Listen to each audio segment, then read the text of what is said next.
Juknis terkait dengan pelaksanaan proyeksi pengeluaran bulanan dan juga rencana penarikan dana harian atau RPD.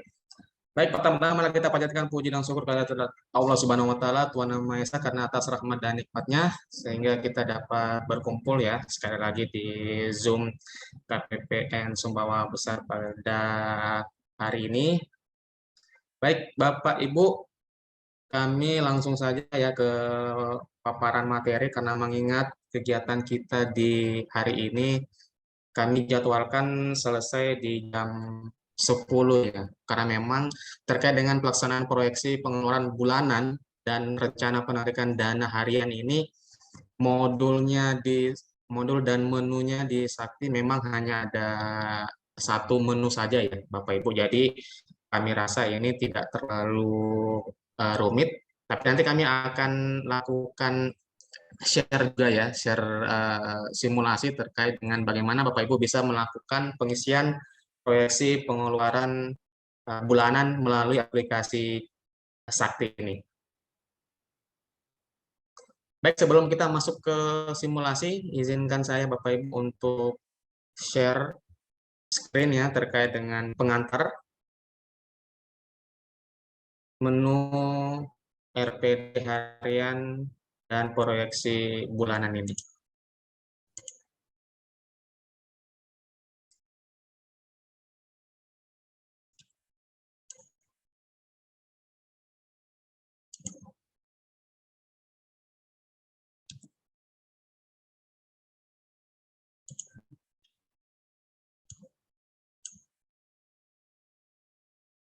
Jadi Bapak Ibu terkait dengan perencanaan kas ini diatur di Peraturan Direktur Jenderal Perbendaharaan Nomor 8 Tahun 2022 tentang pedoman pelaksanaan penerimaan dan pengeluaran negara khususnya di akhir tahun anggaran 2022.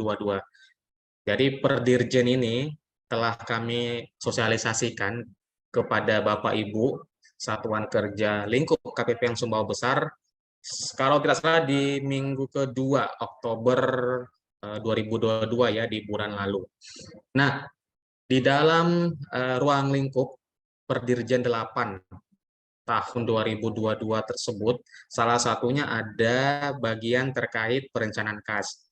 Nah, jadi kalau kita kembali lagi Bapak Ibu, Perdirjen 8 ini mengatur terkait dengan penerimaan negara di masa akhir tahun, kemudian pengeluaran negara di masa akhir tahun anggaran 2022, kemudian ada juga pelaporan dan pertanggungjawaban serta pengesahan di akhir tahun anggaran 2022. Kemudian ada lagi satu yang terkait dengan perencanaan kas. Nah, untuk di sesi pagi hari ini kita akan bahas terkait dengan perencanaan kas, karena dari sisi pengeluaran kas kita sudah bahas di bulan kemarin ya saat kami mengundang Bapak Ibu terkait dengan langkah-langkah menghadapi akhir tahun. Baik, terkait dengan perencanaan kas pada akhir tahun anggaran 2022, nah ini terbagi dua Bapak Ibu. Jadi pertama, ruang lingkup yang pertama yaitu mengatur terkait dengan proyeksi bulanan. Nah, jadi ada proyeksi bulanan, kemudian ada lagi yang mengatur terkait dengan rencana penarikan dana harian. Nah, jadi apa fungsi dari proyeksi bulanan? Nah, proyeksi bulanan ini Bapak Ibu ya, mengatur terkait atau memprediksi atau memproyeksikan secara jangka menengah. Nah, untuk potensi silpa atau sikpa akhir tahun. Nah, silpa ini adalah selisih lebih perhitungan anggaran ya, yaitu realisasi penerimaan dibandingkan dengan realisasi pengeluaran atau realisasi belanja. Nah, itu selisih lebih. Nah, kalau sikpa adalah selisih kurang. Jadi, positif dan negatifnya. Jadi, hal ini diperlukan untuk memproyeksikan kebijakan-kebijakan yang nantinya diambil di akhir tahun dan di awal tahun anggaran 2023. Makanya Menteri Keuangan memiliki keperluan untuk mengetahui apa saja atau nilai berapa saja dari silpa atau sikpa yang akan terbentuk di akhir tahun. Nah, salah satu datanya ya data dari Bapak Ibu sekalian. Kira-kira nanti di akhir tahun 2022 apakah memang akan membentuk SIPA atau akan menghasilkan SIPA atau malah akan menghasilkan SIPA. Seperti itu gambarannya kurang lebih Bapak Ibu. Kemudian terkait dengan RPD harian, rencana penarikan dana harian. Nah, ini adalah hal yang baru Bapak Ibu.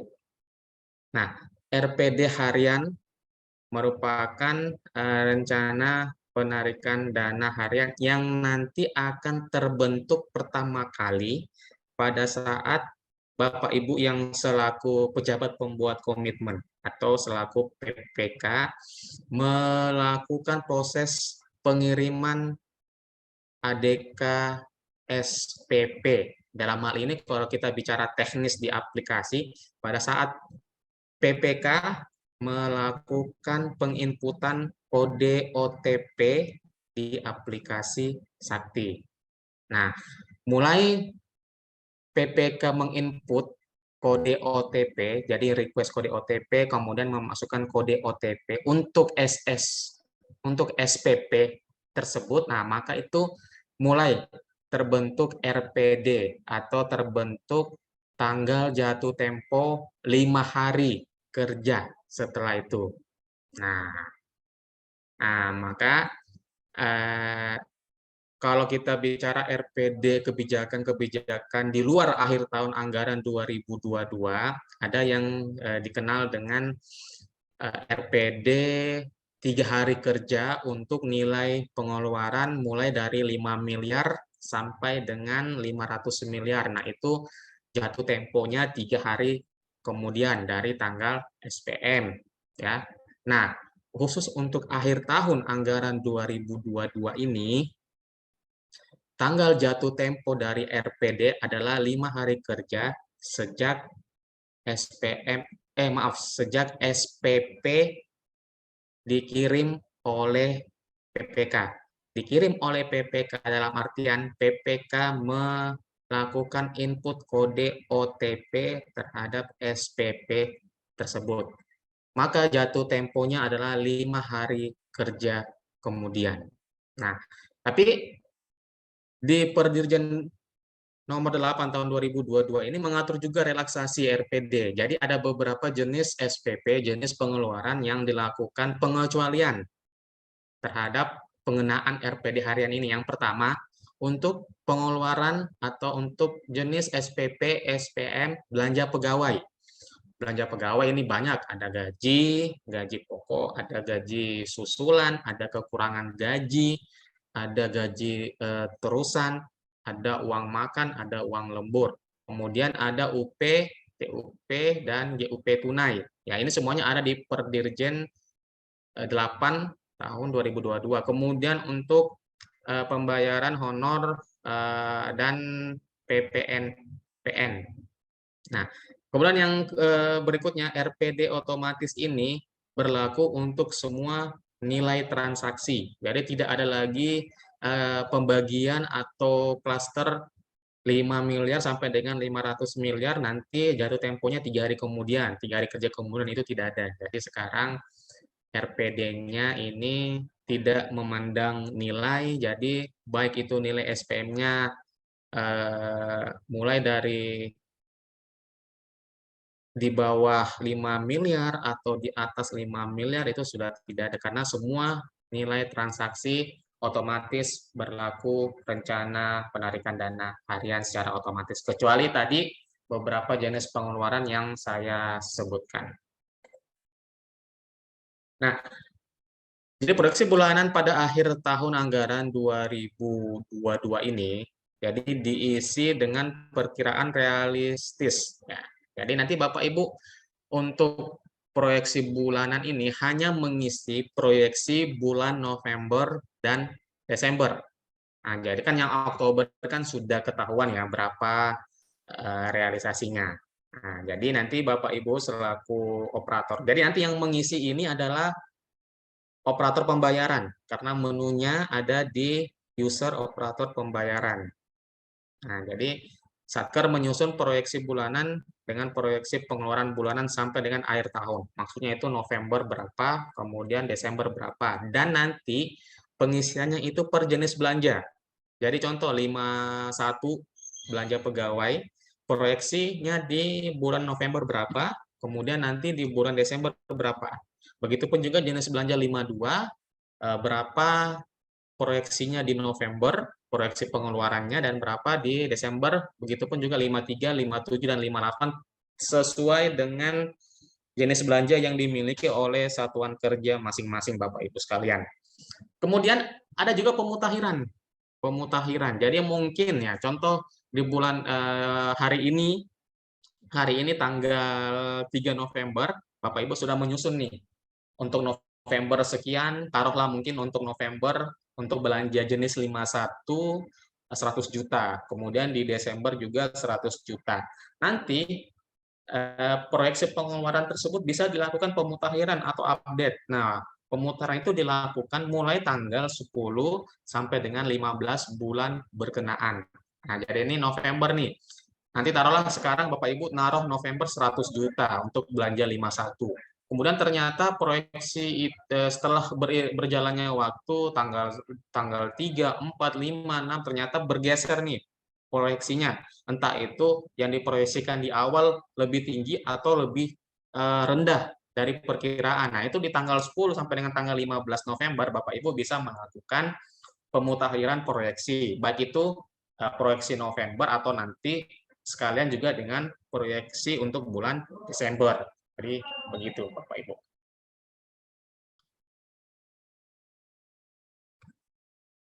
Nah, ini saya jelaskan sedikit lagi ya. Jadi kita kembali lagi ke konsep perencanaan kas Bapak Ibu. Nah, jadi bisa dilihat di sini di kolom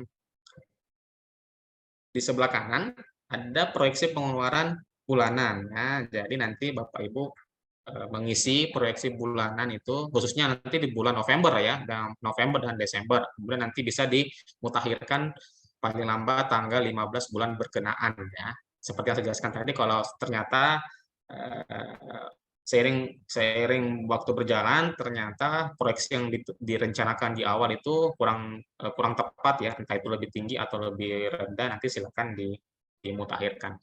Kemudian terkait dengan RPD harian, nah ini RPD harian ini disusun untuk semua nilai transaksi. Tapi Bapak Ibu tidak perlu khawatir terkait dengan RPD harian ini, karena RPD harian ini disusun secara otomatis. Ya. Disusun secara otomatis yang menggunakan aplikasi Sakti dan berdasarkan SPP. Nah, SPP yang diterbitkan oleh pejabat pembuat komitmen ya. Jadi secara garis besar RPD harian itu mempunyai jatuh tempo 5 hari kerja. Jadi memang sesuai di Peraturan Menteri Keuangan PMK 190 tahun 2012 bahwa memang dari SPP ke SPM itu maksimal untuk LS memang 5 hari kerja. Nah, tapi untuk di RPD ini, begitu Bapak Ibu selaku PPK mengirimkan SPP tersebut, dengan kata lain menginput kode OTP SPP tersebut, dari tanggal itulah akan muncul RPD harian dengan jatuh tempo 5 hari kerja kemudian. Nah, jatuh tempo 5 hari kemudian sejak tanggal kirim SPP tersebut yang nantinya menjadi dasar penanggalan SP2D. Nah, secara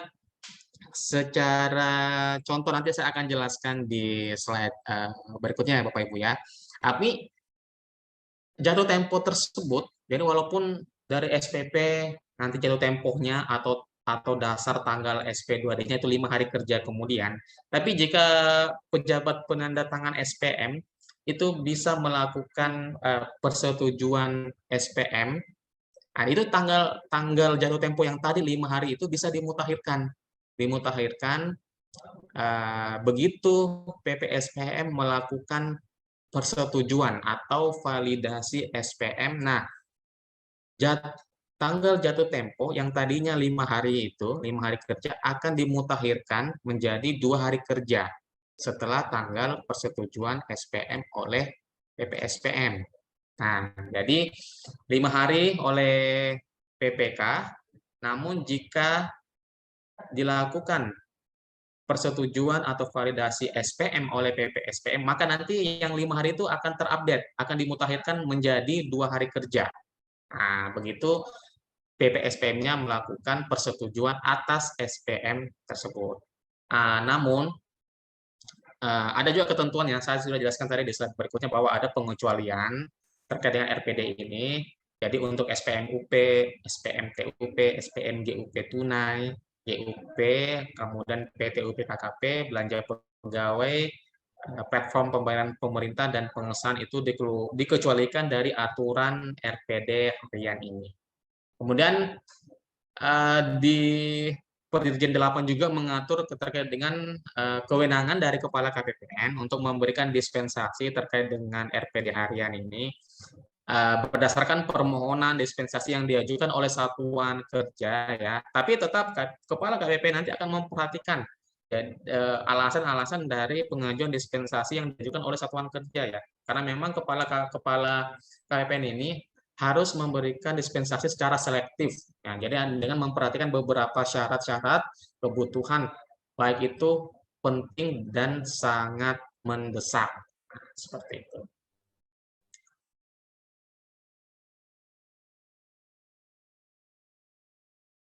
Oke, terkait dengan RPD harian pada akhir tahun anggaran 2022, nah, jadi dimulai dari PPK. Setelah PPK menerbitkan SPP, maka jatuh tempo atas SPP tersebut akan terbentuk otomatis 5 hari kerja ya, sejak SPP diterbitkan.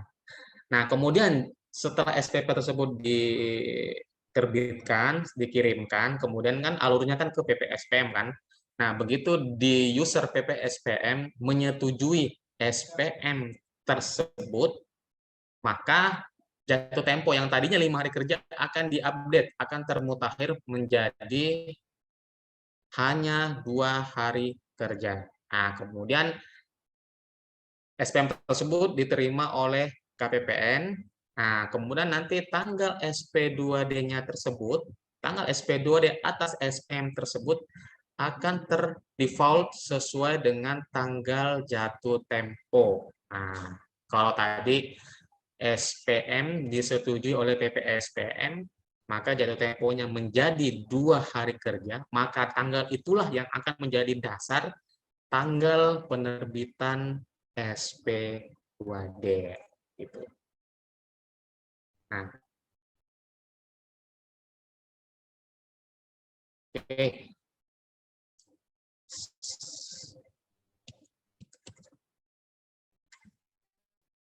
Nah, ini beberapa ini juknis ini sudah kami share ya, Bapak Ibu sekalian.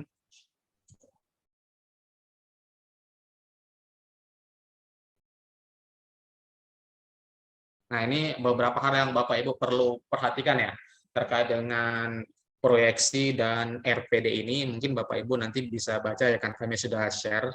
Jadi seluruh Satker KL yang pengguna aplikasi Sakti ini memang memiliki kewajiban untuk menyusun atau membuat proyeksi pengeluaran untuk bulan November dan Desember.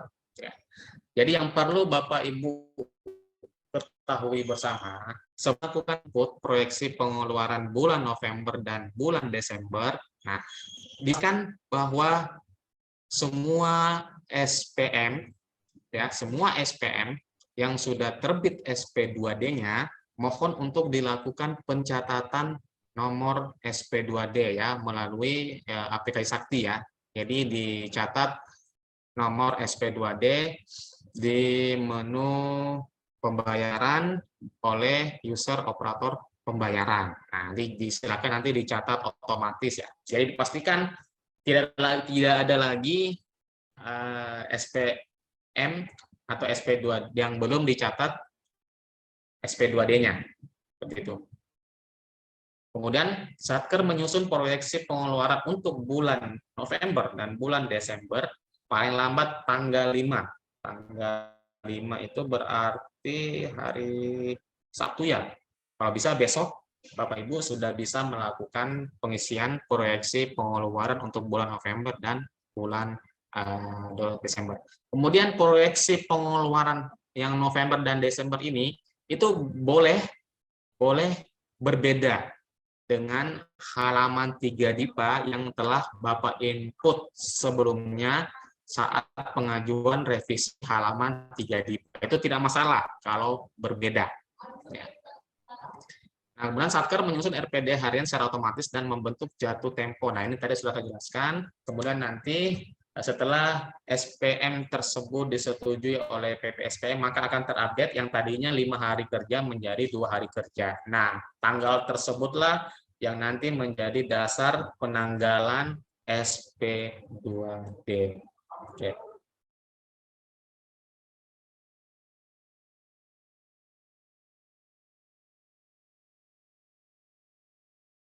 Oke, baik, kita mau masuk ke contoh kasus ya, Bapak Ibu. Sebelum kita masuk ke simulasi pengisian proyeksi, kita masuk dulu contoh kasus untuk RPD harian. Nah, contoh kasus yang pertama adalah jika SPM direkam lebih cepat dari jatuh tempo SPP. Nah, di contoh kasus ini, Bapak Ibu ya, sebentar.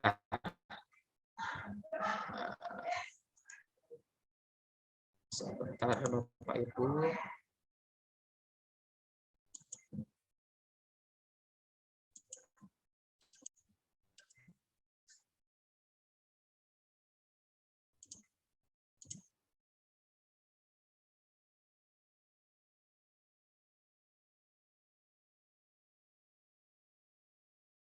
Nah, di contoh yang saya sampaikan ini, yang pertama, contoh kasus adalah SPM yang direkam lebih cepat dari jatuh tempo RPD harian. Nah, di case yang pertama, nah, PPK menyelesaikan SPP ini sampai dengan pengiriman SPP itu di tanggal 1 November. Jadi, pejabat pembuat komitmen melakukan kirim SPP atau OTP SPP di tanggal 1 ya, di hari Selasa. Nah, jadi berdasarkan tanggal pengiriman SPP tersebut, maka nanti akan terbit. Belum kelihatan ya? Sebentar, sebentar. Ya, belum kelihatan Mas Taufik. Ya, ya, sebentar, sebentar, sebentar.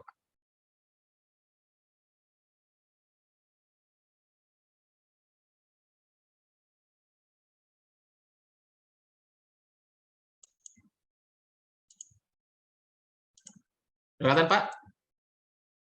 Ya, oke. Jadi di kasus yang pertama ini, SPP ini di OTP. Nah, SPP ini di OTP di tanggal 1 November. Ya, tanggal 1 November. Nah, kemudian tanggal jatuh tempo awalnya adalah 5 hari kerja kemudian. Jadi kita hitung nih, tanggal 2, 3, 4, 8 ya. Jadi tanggal 8 November adalah tanggal jatuh tempo awalnya terhadap SPP tersebut. Nah, ternyata di tanggal 2 November PPSPM melakukan persetujuan terhadap SPP tersebut ya. Jadi tanggal 1 dikirimkan oleh PPK SPP-nya, kemudian tanggal 2 November SPM tersebut atas SPP yang tadi ya, itu disetujui oleh PPSPM di tanggal 2. Nah, yang tadinya jatuh tempo di tanggal 8 karena 5 hari kerja, tapi karena SPM tersebut disetujui atau divalidasi oleh PPSPM di tanggal 2, maka otomatis jatuh tempo yang tadinya tanggal 8 menjadi tanggal 4. Ya, karena sesuai yang saya jelaskan tadi, begitu PPSPM melakukan persetujuan SPM, RPD-nya akan jatuh tempo. Yang tadinya 5 hari kerja dari tanggal kirim SPP menjadi 2 hari kerja sejak PPSPM melakukan persetujuan SPM. Nah, jadi 2 hari kerja setelah tanggal 2 adalah tanggal 4. Nah, tanggal 4 inilah yang menjadi tanggal jatuh tempo SPM tersebut, yang otomatis akan menjadi tanggal SP2D SPM tersebut.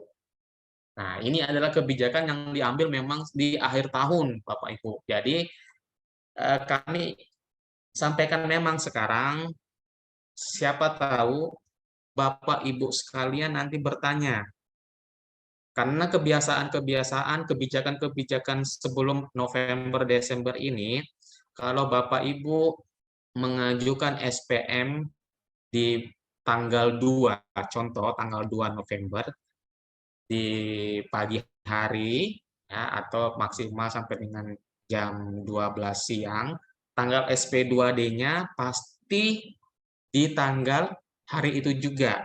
Nah, khusus di akhir tahun, mulai November sampai dengan Desember, kebijakan tersebut disesuaikan sesuai dengan Perdirjen nomor 8 tahun 2022 ini.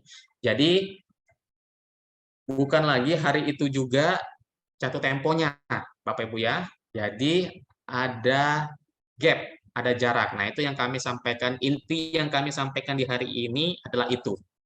Ya. Jadi, SPP dikirim oleh PPK, jatuh temponya 5 hari kerja. Namun begitu SPM tersebut disetujui oleh PPSPM, maka akan terupdate. Yang tadinya 5 hari kerja, terupdate menjadi 2 hari kerja sejak PPSPM menyetujui SPM tersebut.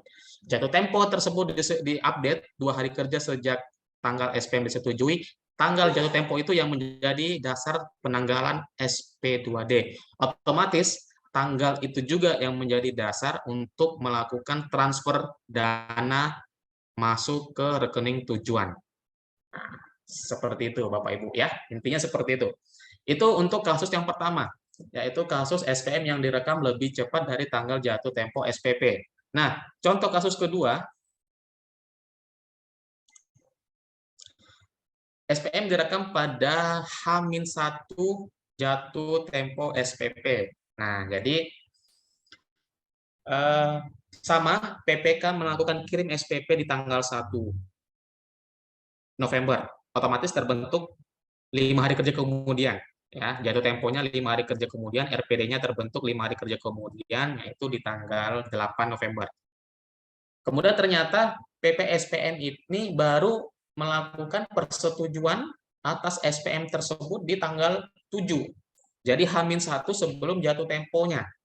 Nah, jika seperti ini, jika SPM disetujui pada H-1 sebelum jatuh tempo, maka jatuh tempo SPM tersebut tetap sama akan jatuh pada tanggal jatuh tempo SPP awal. Nah, itu. Jadi sebenarnya Bapak Ibu sekalian, untuk lebih mempercepat proses pencairan dana Bapak Ibu di akhir tahun anggaran 2022 khususnya di November dan di Desember, kami himbau Bapak Ibu untuk selalu mempercepat untuk akselerasi pengajuan tagihan. Ya, jadi jangan ditunda-tunda Bapak Ibu. Jadi begitu SPM LS ya, SPM LS karena UP, TUP, GUP kan dikecualikan ya, dikecualikan untuk ini, kemudian belanja pegawai 51 juga dikecualikan. Jadi memang hanya lebih ke SPM LS kontraktual, SPM LS non kontraktual di luar belanja pegawai. Nah, itu mohon begitu sudah terbit tagihan baik itu oleh penyedia ataupun oleh para penerima ataupun hak para penerima telah dilaksanakan, baik itu perjalanan dinas ataupun honor, itu mohon untuk segera dilakukan perekaman di SPP kemudian dilanjutkan ke SPM, karena memang khusus untuk periode akhir tahun ini ada kebijakan yang diatur berdasarkan Perdirjen nomor 8 ini. Seperti itu intinya Bapak Ibu. Kemudian kasus ketiga, nah ini lebih parah lagi. jika SPM direkam baru pada hari jatuh tempo SPP. Nah, jadi SPP itu dikirim oleh PPK di tanggal 1. Otomatis akan jatuh tempo SPP itu di tanggal 8 karena 5 hari kerja.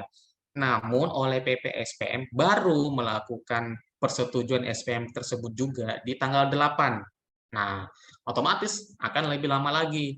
Yang tadinya sudah tersetting 5 hari kerja, dan bisa dilakukan update 2 hari kerja, tapi karena dilakukan persetujuannya juga di hari yang sama dengan jatuh tempo SPP, yaitu baru di 5 hari kerja kemudian, otomatis tanggal jatuh temponya akan bergeser lagi 2 hari kerja berikutnya. Jadi jatuh temponya bukan ke tanggal 8 lagi, tapi ke tanggal 10 November. Karena PPSPM-nya baru melakukan persetujuan di tanggal 8 November, seperti itu. Nah, kemudian bagaimana jika SPM tersebut baru disetujui oleh PPSPM setelah hari jatuh tempo SPP? Nah, ini lebih lama lagi, Bapak Ibu sekalian. Nah, selain lebih lama lagi, otomatis nanti akan terbentuk deviasi. Ya, yang tadinya sudah dijatuh tempokan di tanggal 8, ya, paling telat tuh tanggal 8 ya, karena 5 hari kerja, tapi baru disetujui oleh PPSPM di tanggal 9. Nah, makanya tanggal jatuh temponya itu akan terupdate lagi ke tanggal 11. Otomatis tanggal 11 ini baru tanggal SP2D-nya, baru cair dananya di tanggal 11. Selain itu akan membentuk deviasi di tanggal 8 karena sudah direncanakan di tanggal 8, jatuh tempo tanggal 8, tapi oleh PPSPM baru disetujui di tanggal 9. Saya rasa di lingkup Satker KPPN Sumbawa Besar tidak ada seperti ini ya. Saya rasa biasanya kalau pengalaman-pengalaman kami paling telat itu biasanya selisih sehari ya. Jadi PPK-nya kirimkan OTP di tanggal 1, biasanya PPSPM ini paling telat di tanggal 2 setuju. Syukur-syukur kalau bisa di tanggal yang sama. Jadi tanggal 1 PPK-nya mengirim SPP, di tanggal 1 juga PPSPM-nya mengeksekusi dengan cara melakukan persetujuan SPM tersebut. Nah, itu lebih baik lagi. Nanti jika kondisi seperti itu, jatuh temponya adalah 2 hari kerja. Jadi akan terbit di tanggal 4 seperti itu. Maaf, di tanggal 3 ya. Karena 2 hari kerja sejak tanggal SPP SPM tersebut disetujui oleh PPSPM. Kemudian bagaimana jika ada penolakan SPM? Nah, ini kan tidak menutup kemungkinan juga, Bapak Ibu ya. Jadi, taruhlah PPK mengirimkan SPP di tanggal 1. Kemudian PPK mengirimkan SPP di tanggal 1. Kemudian PPSPM melakukan persetujuan SPM di tanggal 2, ya, 1 hari berikutnya. Tapi oleh KPPN ditolak entah itu karena ada kesalahan akun atau kesalahan redaksi atau sebagaimana yang alasan-alasan penolakan lainnya. Nah, kemudian baru dilakukan perbaikan atas penolakan tersebut, atas SPM yang ditolak itu di tanggal 3. Nah, kalau di tanggal 3, maka tetap tanggal jatuh temponya itu tetap di tanggal 4 sesuai dengan update ya. Jadi tidak ada perubahan, Jadi tetap tanggal jatuh temponya tetap mengikut ke tanggal awal, tanggal jatuh tempo awal sejak PPSPM melakukan persetujuan SPM. Nah, yang jadi masalah jika dilakukan melewati tanggal jatuh tempo awal SPP. Jadi nanti kasusnya kembali lagi ke kasus di nomor 3 dan nomor 4 yang tadi gitu. Kemudian jika penolakan SPM tersebut menyebabkan harus diajukan kembali dengan nomor SPP dan nomor SPM yang baru. Nah, maka siklus jatuh temponya ini akan memunculkan siklus yang baru. Jadi dia akan terhitung baru lagi dari jatuh tempo awal lagi, seperti itu, Bapak Ibu. Kemudian ditambah lagi nanti akan menghasilkan deviasi karena tadi di siklus yang pertama sudah telat. Nah, itu nanti akan menimbulkan deviasi terhadap RPD harian. Nah, seperti itu, Bapak Ibu. Baik, Bapak Ibu, sebelum kita masuk ke simulasi, ada yang mau ditanyakan terkait dengan siklus RPD ini, yang 5 hari kerja dan 2 hari kerja. Dari 5 hari kerja untuk SPP-nya, kemudian bisa diupdate lagi oleh PPSPM pada saat melakukan persetujuan SPM. Jadi akan terupdate menjadi 2 hari kerja. Ada yang ditanyakan, Bapak Ibu? Sebelum kita masuk ke simulasi terkait dengan proyeksi bulanan, Lanjut dulu, Mas. lanjut ya. Sebentar.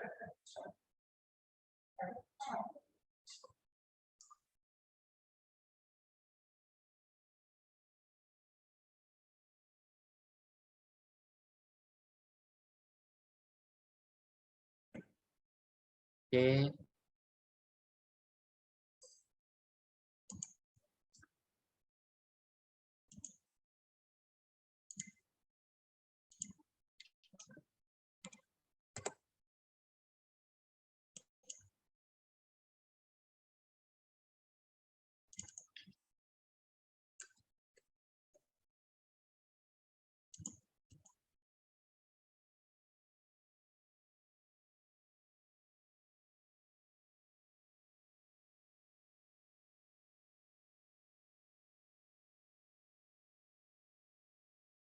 Baik, Bapak Ibu, saya akan coba login ke Sakti ya untuk mensimulasikan terkait dengan pengisian proyeksi bulanan.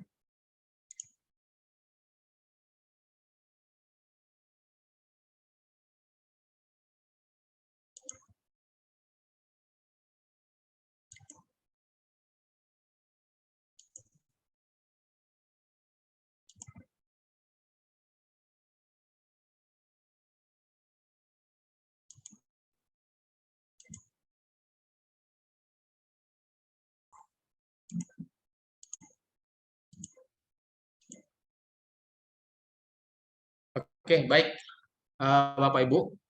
Untuk pengisian proyeksi bulanan itu dilakukan di user operator pembayaran. Ya, jadi saya ulang lagi, pengisian proyeksi bulanan ini dilakukan di Sakti di user operator pembayaran. Ya. Nah, ini adalah tampilan awal dari Sakti untuk menu operator pembayaran. Untuk menunya sendiri ada di pembayaran, ya. Di pembayaran, kemudian RUH pembayaran, kemudian proyeksi belanja bulanan. Ya, jadi seorang lagi pembayaran, kemudian RUH pembayaran, kemudian proyeksi belanja bulanan. Oke, tapi pastikan Bapak Ibu semua sebelum melakukan perekaman proyeksi untuk bulan November dan bulan Desember, dipastikan semua SP2D di periode sebelumnya sudah dicatat. Nah, untuk memastikannya, silakan Bapak Ibu masuk ke pembayaran, kemudian dicatat, kemudian cari menu mencatat atau upload SP2D. Nah, saya rasa Bapak Ibu sudah jelas kalau yang ini ya. Di mencatat upload SP2D. Nah, ini ada beberapa SPM di bulan 10 yang belum dilakukan catat SP2D. Nah, nanti silakan Bapak Ibu langsung klik catat SP2D otomatis. Ya, nanti silakan diklik untuk memastikan bahwa tidak ada lagi SPM yang belum dicatat SP2D di periode bulan-bulan sebelumnya, khususnya di bulan Oktober. Ya. Jadi silakan diklik catat SP2D otomatis. Oke, kita kembali lagi ke menu proyeksi ya. Di RUH pembayaran, kita keluar dulu dari sini. Di RUH pembayaran,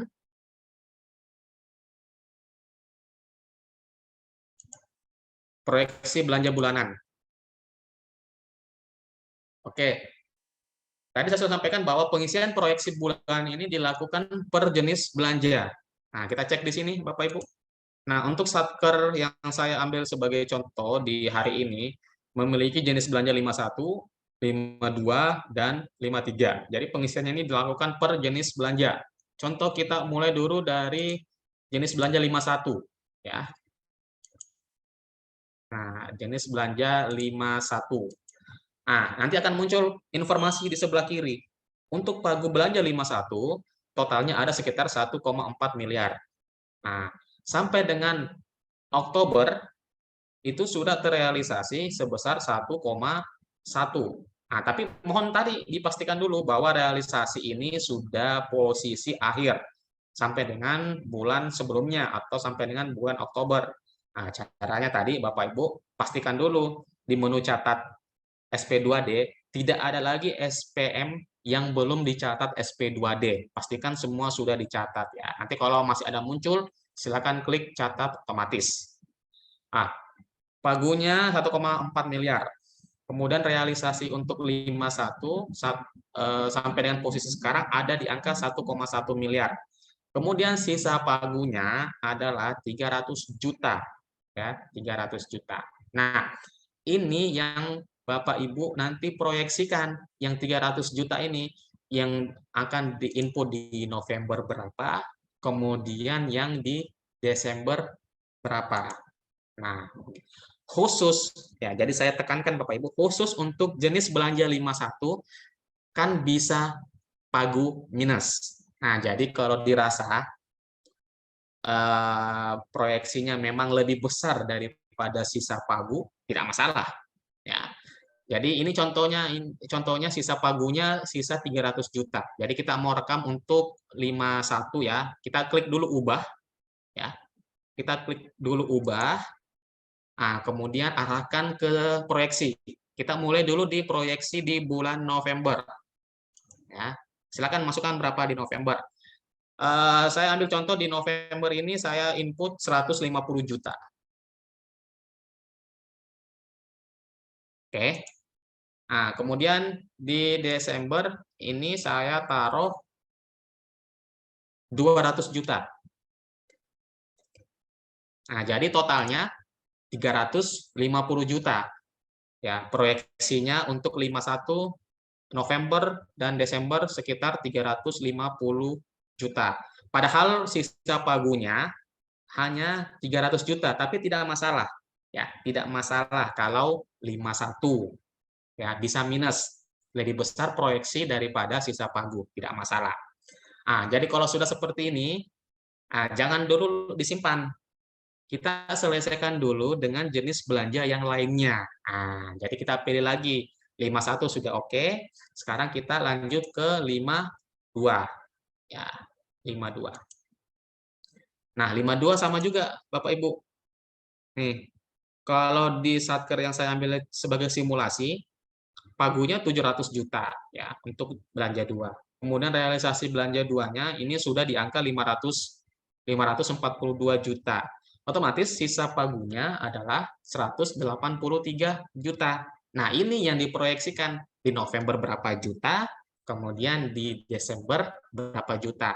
Khusus untuk 52 dan 53, di luar 51 lah ya, 52, 53, 57, 58, itu tidak boleh melewati. Jadi proyeksi tidak boleh melewati dari sisa pagu. Paling mentok sama, lebih sedikit dari sisa pagu tidak masalah. Ya, jadi proyeksi maksimal untuk di luar belanja 51 maksimal sama dengan sisa pagu. Lebih kurang dari sisa pagu tidak masalah. Nah, silakan. Nah, contoh ini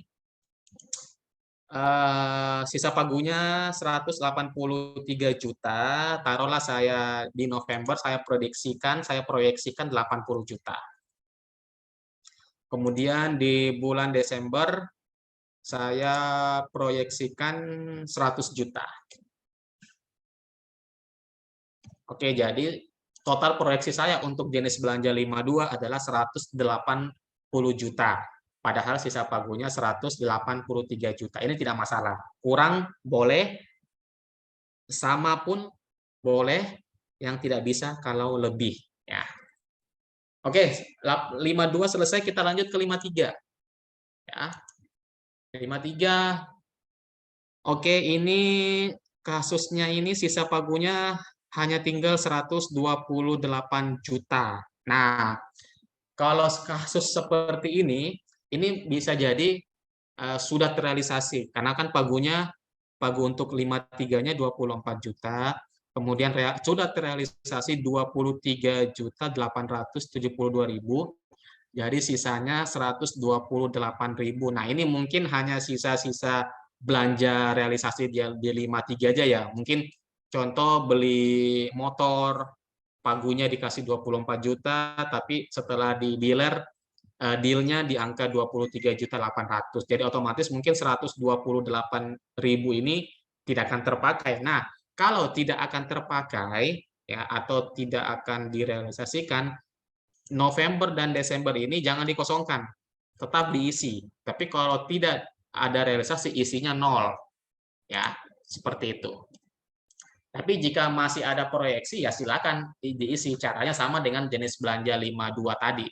Tidak boleh lebih daripada sisa pagu, paling mentok adalah sama dengan sisa pagu. Yang bisa melebihi dari sisa pagu hanya proyeksi untuk jenis belanja 51 atau belanja pegawai. Nah, jika semua proyeksi untuk jenis belanja sudah diinput, baik itu 51, 52, 53, ataupun jenis belanja lainnya yang ada di Satker Bapak Ibu sekalian, jangan lupa untuk diklik simpan. Ya, klik simpan, otomatis nanti data-data proyeksi ini akan masuk ke Monsakti. Jadi di Monsakti itu nanti Monsaktinya KPPN bisa melakukan monitoring terhadap proyeksi, data-data proyeksi yang telah dikirimkan oleh Bapak Ibu sekalian. Nah, kemudian tadi saya sampaikan, jadi penginputan data ini paling lambat dilakukan oleh Bapak Ibu di tanggal 5 November. Nah, kemudian di slide yang di awal-awal tadi saya jelaskan bahwa bisa dilakukan pemutakhiran. Nah, pemutaran itu dilakukan mulai tanggal 10 sampai dengan tanggal 15 bulan berkenaan. Jadi taruhlah nanti tanggal 10 November, ternyata proyeksi yang Bapak Ibu sampaikan di awal itu ternyata meleset. Ternyata entah itu lebih banyak daripada proyeksi atau lebih kurang daripada proyeksi awal. Nah, itu bisa nanti Bapak Ibu masuk lagi ke menu ini, kemudian nanti diubah. Nah, nanti disesuaikan. Mungkin di November lebih 51-nya ternyata kebesaran atau kekurangan, ya silakan nanti diupdate.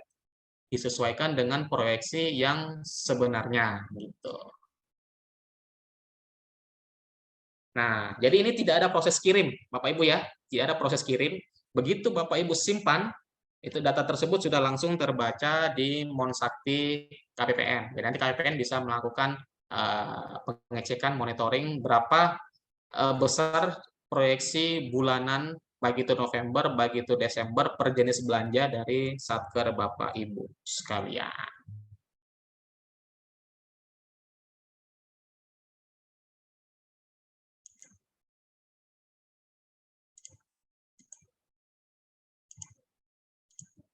Oke, mungkin dari segi simulasi aplikasi hanya seperti itu, Bapak Ibu sekalian ya, memang simple, hanya satu menu saja yaitu menu proyeksi belanja bulanan, tidak ada menu tambahan yang lain. Oke, bagaimana Bapak Ibu? Ada yang mau ditanyakan? Izin Pak Taufik, Ya, siap Pak. bagaimana dengan Emonef yang selalu kita isi untuk rencana penarikan dana itu? Gimana Pak? Kurang jelas Pak suaranya Pak. Emonef. Oh, Emonef. Ya. Ya, jadi pada dasarnya begini Pak. Emonef, kemudian halaman 3 DIPA, kemudian proyeksi ini kan sebenarnya sumbernya kan sama Pak ya, merupakan proyeksi atau rencana penarikan dana ya. Nah, cuma memang ada beberapa tujuan tertentu yang memang diperlukan sehingga dibutuhkan proyeksi dana melalui aplikasi Sakti ini. Jadi kan tadi kan saya jelaskan di awal bahwa untuk proyeksi bulanan ini merupakan proyeksi jangka menengah ya, yang diperlukan untuk melakukan kalkulasi untuk memproyeksikan potensi dari selisih lebih perhitungan anggaran ya, ataupun selisih kurang perhitungan anggaran di akhir tahun nantinya. Nah, nanti terkait dengan MONEF, Pak, apakah nanti mau disamakan dengan pengisian proyeksi, kemudian ataupun tidak disamakan itu tidak masalah Pak. Cuma yang memang kami butuhkan bahwa proyeksi bulan ini Bapak Ibu harap isi sesuai dengan real kenyataannya. Jadi kalau memang nanti per jenis belanja 51 proyeksinya di November berapa, kemudian di Desember berapa begitu Pak. Kemudian yang perlu kami jelaskan juga ya Bapak Ibu, bahwa proyeksi bulanan ini bukan suatu apa ya, bukan nggak dikunci, dalam artian ini nggak dikunci. Taruhlah begini, dari contoh dari Kemenak Sumbawa, proyeksi bulanan untuk 52, untuk belanja 52-nya di bulan November taruhlah 100 juta ya. Ternyata SPM yang terbit diajukan di bulan November untuk jenis belanja 52 tersebut itu sudah melewati proyeksi yang ditentukan di awal. Itu tidak masalah, Pak. Jadi ini tidak terkunci. Jadi karena di awal sudah diproyeksikan untuk 52 di bulan November itu 200 juta, jadi maksimal yang bisa diajukan SPM-nya hanya 200 juta, tidak seperti itu, Pak ya. Jadi ini tidak terkunci. Ini hanya proyeksi rencana berapa yang akan Bapak Ibu realisasikan di bulan November dan di bulan Desember. Tapi walaupun tidak terkunci, mohon Bapak Ibu mengisinya sesuai dengan rencana yang betul-betul akan sekiranya di November dan di Desember ini akan direalisasikan seperti itu. Seperti itu Pak ya.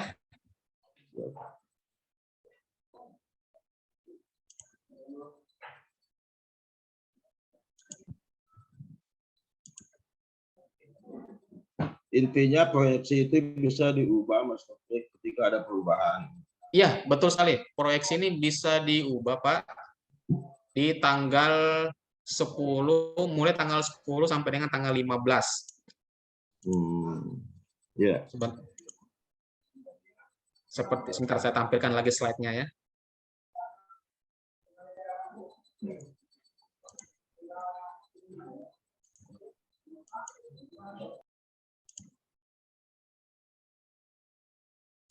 Nah, jadi untuk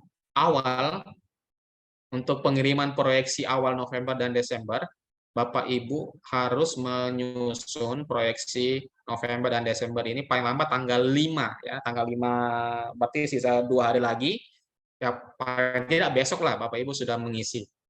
Kemudian nanti kalaupun nanti ada update atau mau diubah atau dimutakhirkan itu bisa dimulai di tanggal 10 sampai dengan tanggal 15 November ya, berarti dalam waktu dekat seperti itu. Mungkin nanti yang saya titik beratkan ke Bapak Ibu sekalian ini yang terkait ini ya Bapak Ibu ya. Sebentar. Jadi nanti jangan Bapak Ibu bertanya ke kami, Mas kok saya sudah ajukan SPM-nya tanggal sekian, kok dananya belum masuk begitu. Nah, ini nih yang terkait yang ini tadi Bapak Ibu.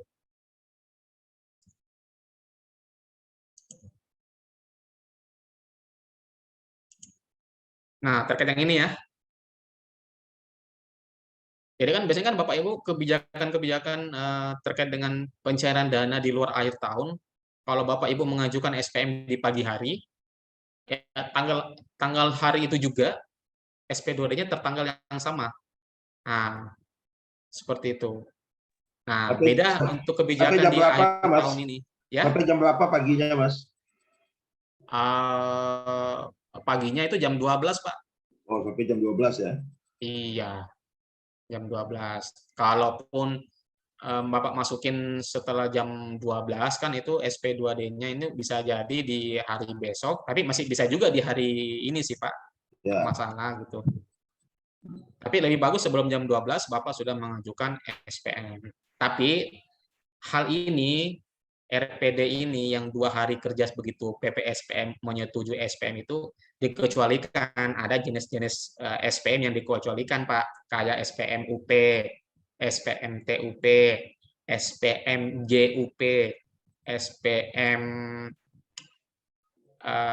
gaji, belanja pegawai, ya itu tetap normal-normal saja, Pak. Tidak ada pengaturan, tidak termasuk sebagai pengaturan yang saya jelaskan dari awal tadi, ya. Lebih ke belanja LS kontraktual dan SPM LS non kontraktual di luar belanja pegawai, ya. Kalau yang di luar tadi itu tetap sama kebijakannya seperti sebelum diterapkannya Perdirjen nomor 8 tahun 2022 ini. Kalau saya bisa share, ya, saya share dulu Perdirjennya, Bapak Ibu.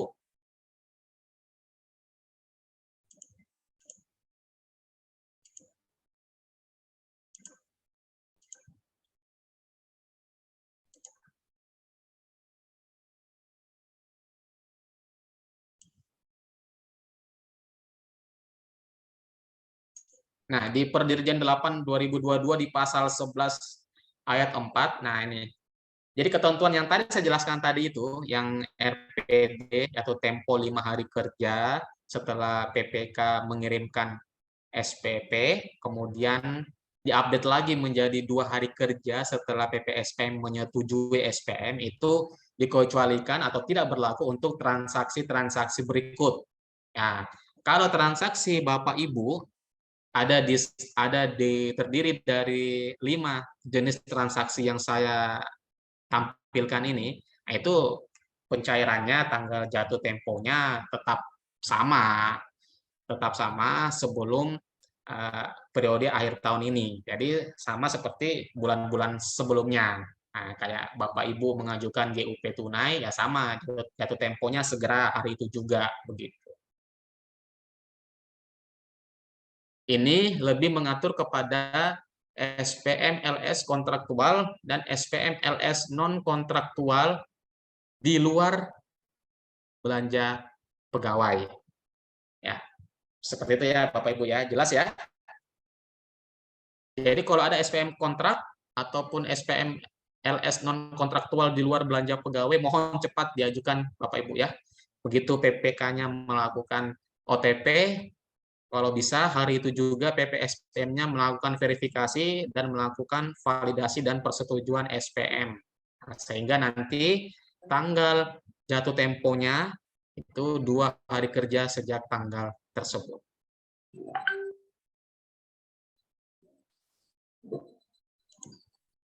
Oke, baik Bapak Ibu, ada yang ditanyakan lagi? Kalau dari segi aplikasi saya rasa sudah cukup jelas tadi ya. Ya. Mas, Ya, Mas, berarti kalau udah minus duluan 51-nya nggak apa-apa ya, Mas? nggak masalah. Udah.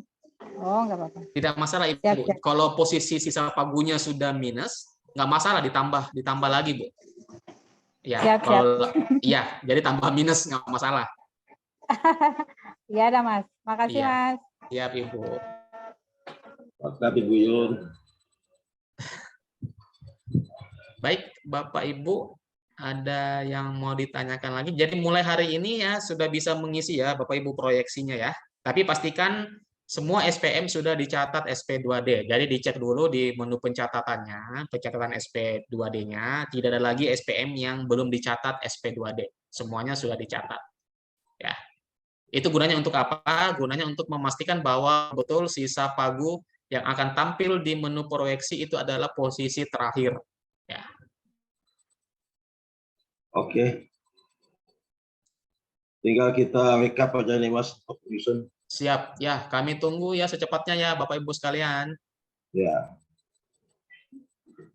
Oke, baik Bapak Ibu, jika tidak ada lagi yang ditanyakan, mungkin saya akhiri sesi sosialisasi terkait dengan petunjuk teknis, penginputan proyeksi bulanan, dan RPD harian untuk pagi hari ini, ya. Saya yang mewakili panitia dan narasumber yang bertugas di hari ini mengucapkan permohonan maaf jika ada kesalahan ataupun ucapan-ucapan yang tidak berkenan di hati Bapak Ibu sekalian. Namun mohon Bapak Ibu, ini kan sudah masuk periode bulan November ya. Ini ada beberapa tanggal-tanggal kritis di bulan November ini. Mungkin nanti Mbak Rahel atau Mbak Nadia nanti akan men-share tanggal-tanggal tersebut ya. Jadi kita fokusnya di bulan November ada tiga tanggal kritis ya, batas-batas akhir, batas-batas pengajuan kontrak ataupun adendum kontrak, dan juga batas pengajuan SPN LS kontraktual dengan BAST dan BAPP tanggal tertentu ya. Nah, nanti mungkin sebentar lagi akan di-share di grup LO. Kemudian sebelum kita akhiri Bapak Ibu, mungkin dari Mbak Rahel atau Mbak Nadia ada sesi dokumentasi ya. Mungkin bagi Bapak Ibu yang masih off cam mungkin bisa di on cam dulu kameranya ya. Silakan Mbak Nadia atau Mbak Rahel. Oke, Bapak Ibu yang belum on cam bisa on cam dulu, mau foto-foto. Ini Mbak Rahel ini ya? Iya, Pak.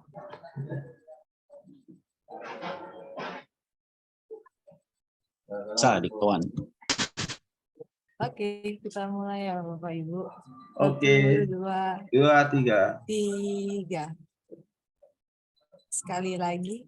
Kayak dulu, Mbak. 1, 2, 3. Oke, sudah selesai. Terima kasih Bapak Ibu. Ya, Terima kasih. Oke, Mbak. Terima kasih Mbak Rahel. Ini perkenalkan teman saya Mbak Rahel, ini mungkin selama ini cuma lewat WA aja ya. ya. Nanti mungkin di sesi berikutnya nanti Mbak Rahel yang akan mengisi nanti. Soalnya Satker sudah bosan nih, sudah dari tahun lalu cuma satu orang aja yang lihat-lihat. Nggak bosan juga, Mas. Di YouTube juga itu aja yang muncul. Mas Taufik nggak tergantikan. Jangan dong, nanti lama pindah dari sini Bu kalau doanya seperti itu. Waduh, Mas Taufik mau pindah nih. Nggak usah pindah Mas. Bu Rohon nangis nanti Mas. Diam di Sumbawa aja, Mas. Nanti Baik, saya Bapak kasih Ibu, buku nikah. Bahaya ini. Baik Bapak Ibu, terima kasih atas partisipasi, atas atensinya. Kami mohon Bapak Ibu sudah bisa mengisi ya untuk proyeksi bulanan dimulai hari ini ya, paling lambat tanggal 5, tapi kalau bisa besok sudah diisi semua. Baik, kurang lebihnya mohon dimaafkan. Sampai ketemu lagi Bapak Ibu di undangan Zoom KPPN Sumbawa Besar yang lainnya. Tetap semangat Bapak Ibu, tetap jangan ini ya ditunda-tunda. Jika ada tagihan, jika ada SPP kemudian SPM, mohon untuk segera disampaikan ke KPPN. Terus kemudian titipan juga Bapak Ibu, mohon untuk segera menyampaikan laporan capaian outputnya untuk bulan Oktober ya. Kami tunggu Bapak Ibu sekalian. Baik, akhirul kalam. Wabillahi taufiq wal hidayah. Wassalamualaikum warahmatullahi wabarakatuh. Waalaikumsalam. Waalaikumsalam warahmatullahi Warahmatullahi Terima kasih wabarakatuh. Bapak Ibu. Makasih Mas Taufik. Selamat Terima kasih, bekerja. Bu. Sukses selalu.